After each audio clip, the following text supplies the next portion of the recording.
तो supreme court से राहत मिलने के बाद अरविंद केजरीवाल तिहाड़ जेल से बाहर आ गए। केजरीवाल को ईडी के केस में पहले ही जमानत मिली थी। आज सीबीआई मामले में भी राहत मिली है,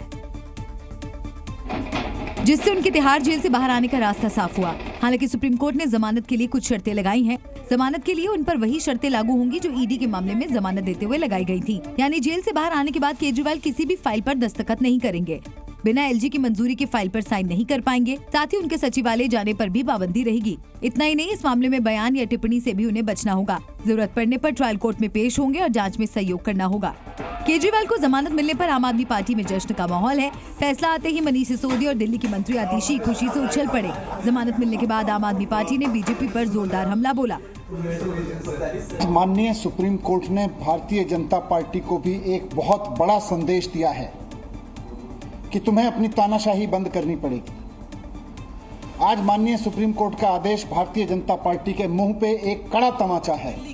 कथित शराब घोटाले में अरविंद केजरीवाल को 21 मार्च को गिरफ्तार किया गया था और लोकसभा चुनाव के कारण 10 मई को उन्हें सुप्रीम कोर्ट ने जमानत दे दी थी। इधर अरविंद केजरीवाल की रिहाई पर सियासत तेज है। भारतीय जनता पार्टी ने केजरीवाल पर निशाना साधा, तो वहीं INDIA गठबंधन ने फैसले का स्वागत किया। अरविंद केजरीवाल के बाहर आने से आम आदमी पार्टी को हरियाणा विधानसभा चुनाव में बूस्ट मिलेगा। और जिस तरह से लोकसभा चुनाव के दौरान केजरीवाल को राहत मिलने से आम आदमी पार्टी में उत्साह था, विधानसभा चुनाव को लेकर भी कुछ वैसा ही माहौल है। हरियाणा विधानसभा चुनाव में कांग्रेस और आम आदमी पार्टी अलग अलग चुनाव लड़ रहे हैं। आम आदमी पार्टी ने सभी 90 सीटों पर अपने उम्मीदवार खड़े किए हैं और अरविंद केजरीवाल प्रचार की कमान संभालेंगे। अभी तक उनकी पत्नी सुनीता केजरीवाल हरियाणा में पार्टी के लिए प्रचार कर रही थी, लेकिन केजरीवाल की जमानत पर बीजेपी हमलावर है और उनका इस्तीफा मांगा। तो वहीं INDIA गठबंधन के नेताओं ने बीजेपी पर निशाना साधा। जेल वाला सीएम अब बेल वाला सीएम हो गया है। सारे केस फेक फिक्टिशियस दिल्ली के बीजेपी दफ्तर में बैठ के बनाए गए थे। हालांकि सुप्रीम कोर्ट में केजरीवाल की जमानत पर सुनवाई के दौरान जजों ने कड़ी टिप्पणी की और जस्टिस उज्जवल भुइया ने यहां तक कहा कि ये धारणा बदलनी चाहिए कि CBI पिंजरे में बंद तोता है।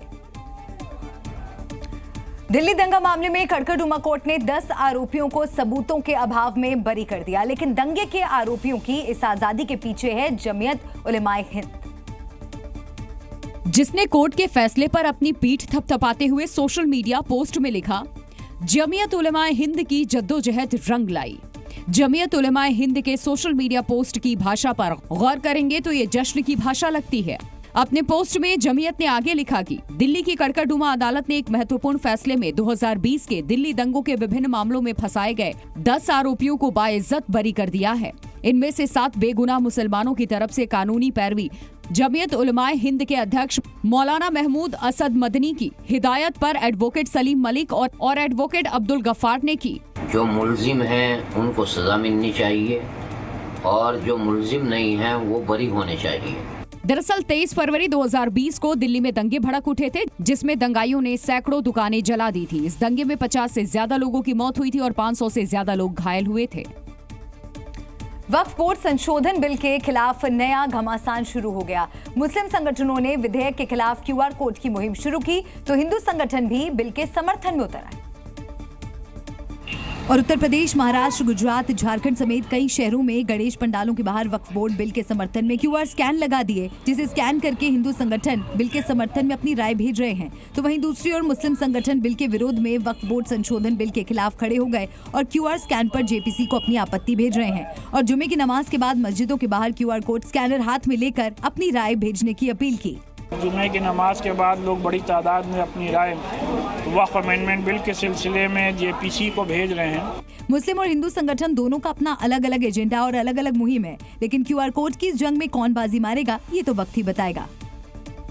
और बारामूला से निर्दलीय सांसद इंजीनियर रशीद के चुनावी मैदान में आ जाने से अब्दुल्ला और मुफ्ती की नींद उड़ गई। रशीद इंजीनियर के 2 अक्टूबर तक जम्मू कश्मीर चुनाव में प्रचार के लिए जमानत मिली है और धुआंधार प्रचार में वे जुट गए हैं।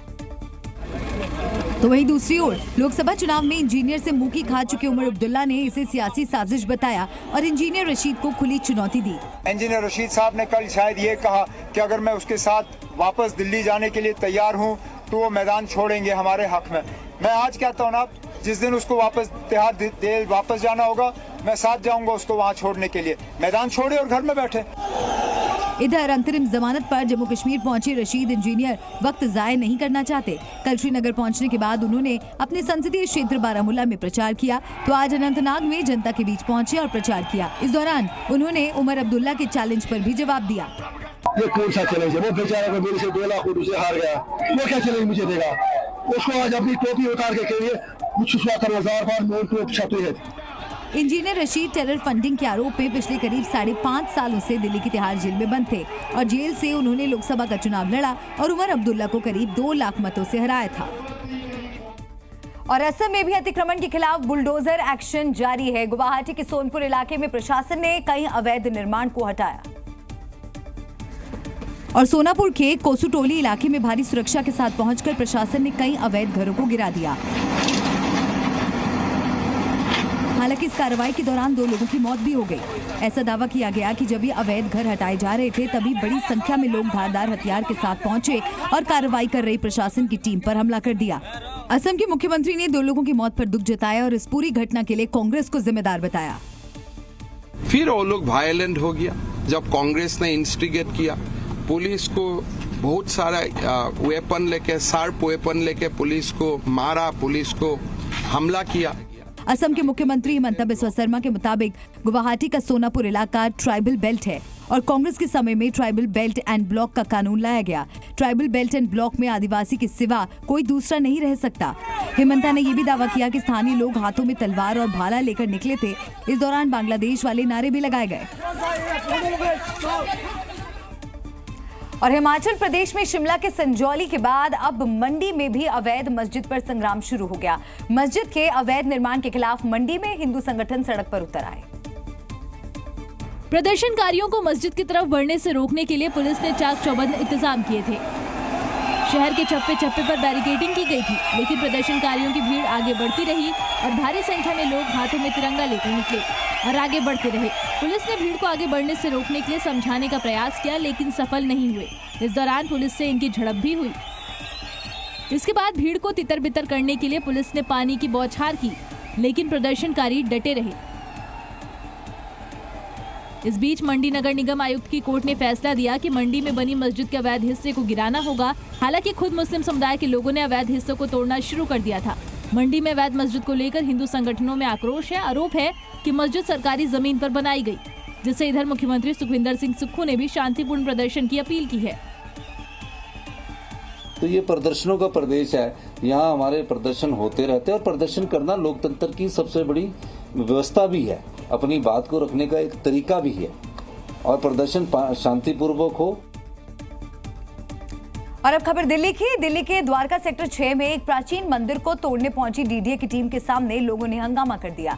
लोगों ने मंदिर परिसर की घेराबंदी कर वहां हनुमान चालीसा का पाठ किया और प्रशासन के खिलाफ जमकर नारेबाजी की। जय श्री राम, जय श्री राम, जय श्री राम, जय श्री राम, जय श्री राम, जय श्री राम। लोगों ने कहा कि वो किसी भी हालत में मंदिर को तोड़ने नहीं देंगे। मंदिर के पास जमा हुए लोगों ने हनुमान चालीसा का पाठ किया और जयकारे भी लगाए। वीर बजरंगी, वीर बजरंगी। इस दौरान वहां काफी संख्या में पुलिस वाले भी मौजूद रहे, लेकिन प्रदर्शनकारियों के सामने वो मूक दर्शक बने रहे।